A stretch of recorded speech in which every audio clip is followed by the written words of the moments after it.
Welcome to this week's edition of the Sports Scoop. I'm Dale Kuyath. Joining me this week are my regulars, Joel Hayford, head softball coach at Waseca High School, the only softball or baseball coach in the area still alive.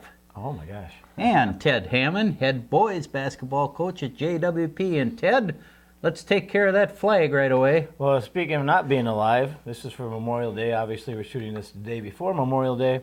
And I'd just like to dedicate this to all the veterans like myself that are out there that are serving their countries. And we're in Afghanistan, we're over in Iraq and losing lives and things like that. And this is for them today. This show is dedicated to them and to NARF. Very appropriate. Hafe, let's talk with you first. A big day for the Lady Jays. You've got past round one against the Center Cleveland and have a huge rematch at 1 o'clock today at Caswell Park against Maple River. Yes, we do. We've got some business to take care of playing Maple River in the regular season. We did lose 2-1 down at their place. The tough thing about it is that we got no hit against them last time, and we did score the run off some miscues that they had, and we did not play our sharpest game pitching wise or at the plate at all, but I just girls are excited. Opportunity to stay alive, like you had mentioned. Lose and we're done. Win this one, we get into the double elimination portion of the tournament, which is really nice, especially I think for our team, since we have two such quality pitchers. Both have done just a tremendous job throughout the year, Casey DeVos and Danny Collins. And right now, Casey's sitting at a 0.54 ERA, which is amazing. It's bordering on getting close to Betsy Collins' record for a season of ERA. So anytime, and you guys know it, good pitching is amazing. And I've had those girls for 4 years, and good pitching makes coaches look real good. I'll guarantee you that. And we're hoping we can come up with a stellar performance against Maple River and get a chance to play either East or St. Peter, whoever wins that game. And I'm not counting St. Peter out. They've got good pitching. East is kind of the big dog favorite as they've dropped down into 2A now. They were 3A last year, and they have a solid pitching. And the beginning of their lineup is pretty darn good. So I just hope we get a chance to face either one of those teams. Of course, we know St. Peter well. We don't know a whole lot about East. We did have somebody scout them and did get a scouting report on them, but none of that matters if you don't get by that first one against Maple River.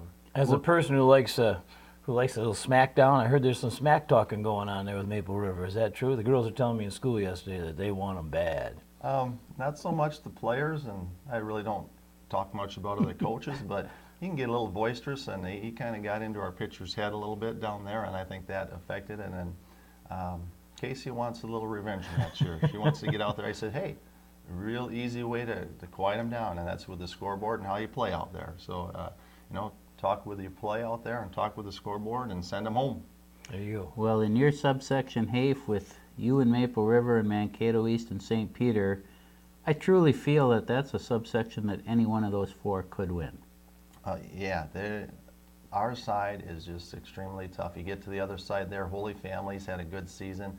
They're very good, LeSueur Henderson on that side. And as we talked about the tournament, you don't hear people talking much about that side at all because the tough teams seem to be on our side. But it's a funny game, softball. You've got to come out and you've got to hit the ball, make some plays, and that ball can take some funny bounces. So, you can't count the Holy Families and the LeSueur Hendersons out at all, especially the LeSueur portion is that's a God's country over that way. Ever since you've been there. Yeah. God's country. Okay. Yeah, there we go. Yep. Hafe, I know you've pretty much gone with a rotation all year in the pitching department. What are you leaning toward today? Yeah, it's really funny. Both of them have just very identical records in the number of innings pitched and their records and the number of games that they've been in. Recently, we've been going with Casey. Kind of, right now when you have just a couple of games here and there, if somebody's hot, we're going to stick with them. And she's been doing a really nice job right now. But at any minute, we have that capability. We can bring Danny in right there, and she's going to do the job too. She's an excellent pitcher. She sports an ERA of about 1.4, which is real decent also. And in softball, you score 1 or 2 runs, and sometimes that's the game winners right there, because pitching is so dominating in that sport, and that will change next year as they go to 43 feet. And it was kind of funny. We were some of our young kids were out practicing the other day before our game, and they went down and they did not realize that we had some of the rubbers in the circle there changed and put back to 43. And Abby Collins, who is a ninth grader who will be a sophomore next year, most likely will be our pitcher next year, and she was out practicing with Dad.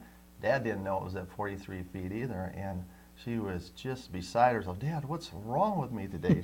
So it's different, and the kids are going to have to get used to it. She's young, of course, only going to be a sophomore, and Caitlin Miller, who's another pitcher, who's going to be a sophomore for us. That's going to be our future next year. They've got a little weightlifting to do this summer, those kinds of things, and practicing at that 43 feet to make the adjustment. And how do you feel about your hitting? Of course, runs are so tough to come by at tourney time. You see the change in strategy with the coaches as soon as the tournament play starts. There's more bunting. Yeah. They're playing for one run a lot, and of course the 4 pitchers that are left now are all good ones. You have 2 good ones. Maple River has 2 good ones. So I mean, runs are going to be tough to come by, aren't they? Yeah, if you compare teams, you look at last year's team. Our team batting average was in the 300s, and we're right at around 280 this year. And the number of hits that we had last year compared to this year is about 50 more. So this year, with the type of team, we have to manufacture runs. We have to make things happen, and in some cases, kind of hope other teams make miscues, force them to handle the ball. We're not that big. Double hit the gap, string base hits together type team this year. Not that I thought maybe we could have been, but it hasn't panned out that way. So we've had to do some manufacturing, move some people around off the bunt, and our game against Lee Center was very evident about that. We just had 7 hits in the game, but they made some miscues, and we forced them to make some plays, and sometimes you need to do that. And in tournament times, sometimes players aren't, quite prepared or ready, or they're a little bit nervous in tournament time, so put the ball in their hand and see what they can do with it. Did you score a run on a strikeout? We did. That's the first time Yep. that I personally, in a varsity game, have seen it. Now I've heard guys saying they've seen it down in the 10s and 12s in the junior high area, but 2 outs, Danny Collins up at the plate, strike 3, catcher drops it, and everybody hollering, run, run, run, run. She takes off running, overthrow to first base. The right fielder, who's supposed to be covering, did get there but didn't handle it real well, so we're sending her to second. She ups and guns it to second because they think they have a play at second. Their center fielder did not get in the proper position to back up on that, and it went right out into left field, and she scored the first run. So we get a 1-0 lead right away in a good tournament game. What a great way to start. And then we scored our second run off of a squeeze play in which they knew it was coming. They had everybody right up there. We bunted it right to the first baseman. She just had to flip it to home. She turned and threw it to first. So, and that's good for us. So I was talking to their coach. They actually, in their bunt situations, do not bring their first baseman up. They have their pitcher cover the whole left side of the field, which doesn't happen very often. Usually your first base cover. So there was a case where that player hadn't been in that situation before. Had she been, I think it would have been an easy out for us there, and we would have been still 0-0 on that suspended game, and coming back into inning 3 with a 0-0 game. And as we should mention, this year it's a little different format. In past years, you won the first game, you were into the double elimination. This year, you have to also win the second game before you hit the double elimination. So if you would win today at 1 o'clock, you'll play again at 5 o'clock. Yeah, that's huge. Like I said, win, you keep going. Lose, the season's over. So they're shortening things up this year, and I'm not sure why the reason is, if it's money, money or finances, or not just drawing it out as long, but you've got to win 2 to get there. So some pretty good teams can be out of that tournament pretty fast. Well, Ted, let's give Hafe a little chance to catch his breath now, and Sure. We'll take a look at the other No problem. That's no problem right here, I guarantee you that. We'll take a look at the other area softball teams, all 3 of which are done. Yep. JWP won a play-in game, I believe, and then fell to Loyola, Yep. And 9-0.